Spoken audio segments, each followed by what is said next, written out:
comes down to this, there's a big picture issue, and then you get into what can actually get through the filter of legislation, let's say, because Right. everybody's got to agree on that, or at least the majority needs to agree on it. And all of the compromises along the way take it down to something that is a number versus the big picture. And I think it gets lost. I think it gets lost there. And I think people, instead of saying it's not right to behave this way, or it's not, or if I see somebody else behaving that way, it's not right for me to just ignore it. Instead of having that big picture and the overall value system in place, what they say is, well, the number was satisfied, so we've done we've done our thing. So it's just crazy in thinking about it as how.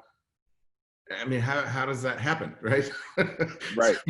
Everybody kind of agrees on the big picture. I think the majority agrees that we should all be treated equally and we should all have equal opportunities, and there shouldn't be this implicit bias everywhere that's causing privilege and disadvantage and so on. And I think I don't know. I think everybody kind of agrees about the big picture, but then it gets lost in how they're trying to manage it. And absolutely.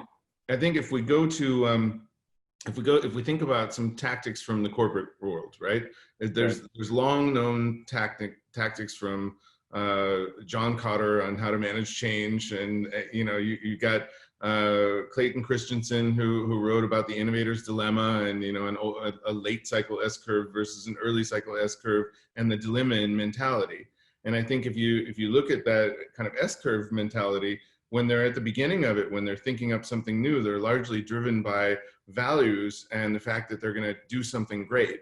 And when you're at a late stage, mature business model, you're focused on the number again. That's right. And it's very difficult to listen to that inspiration, big picture type stuff, because you're focused on the metric.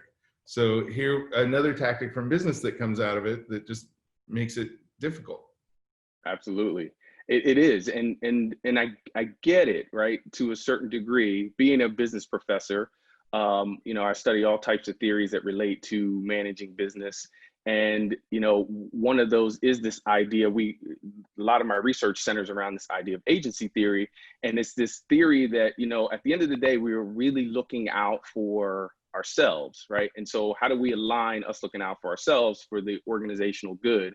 And to the point that you made, once I get to a point where I'm through the S curve and I'm through the innovation portion and I'm focusing in on numbers, I get laser focused in on that. And the short-term fix is fix my numbers, improve the types of diversity that I have in my organization, because that's a metric I'm being measured on.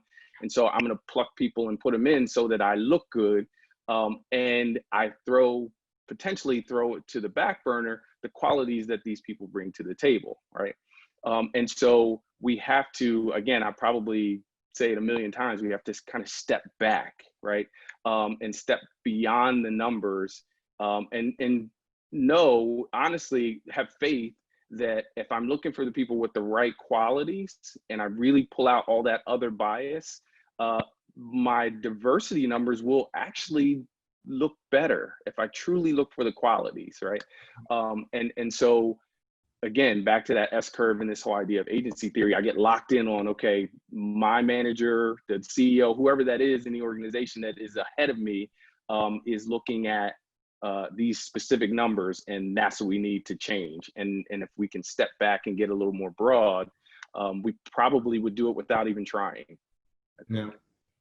Well, that is interesting, because if we talk about, we have to manage change, right? Because change is needed, and obviously the current approach is not working. And if it's a leadership issue, great leaders understand that management tactics often don't work. And you can often find people in an organization that have the authority, they've got the power and the decision-making control, but they're often not really leaders at all. And then you can find other people who are great leaders who have absolutely no authority in the organization, but they can find people to follow. And so, you know, you get this skill set that is dramatically different of people that are able to inspire and influence and guide and support and build a movement. And that's what we need here. And I don't want to keep saying it, not just for Black Lives Matter, but for everything, because it really is a much larger issue. And if we could just get it done, then you know, then it would be a non-issue. No, absolutely. And this also comes down a bit to the evolution of business models as we're going from the old style business models and the old style management models, where you've got these hierarchical, directive, kind of authoritarian type leaders, to people like, you know, a Jack Welch, who was a matrix management kind of manager guy, to maybe like a Charles Schultz, who would be a collaborative leader, with, you know, the way he manages Starbucks, to maybe a Mark Zuckerberg, who I don't often use in examples, but, you know, Mark Zuckerberg had no choice but to build an adaptive organization with very little structure and decentralized control, because they were growing so fast. There was no other way to manage it other than to figure out how to influence and guide, and give people the authority to make their own decisions.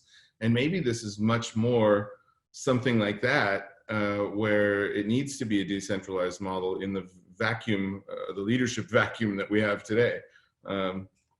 Yeah, I agree. And I think, you know, to your point, a lot of those old hierarchical models are still there, and it's really hard to break the paradigm, right? I think that has to happen.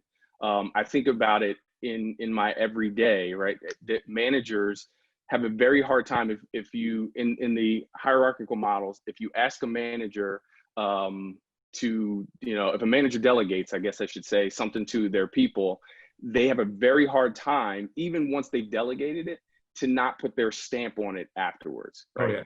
Oh, yeah. You know, you hand your manager asks you to write a memo, you write the memo, and they will not look at it and say, okay, it's good the way that it is. They have to fix it. They have to add their stamp, even if it's just minor grammatical things, right? Because they're really stuck in that old paradigm, and truly letting go and decentralizing, I think you're right, could be really valuable. But people are afraid of that. They really are afraid to do it.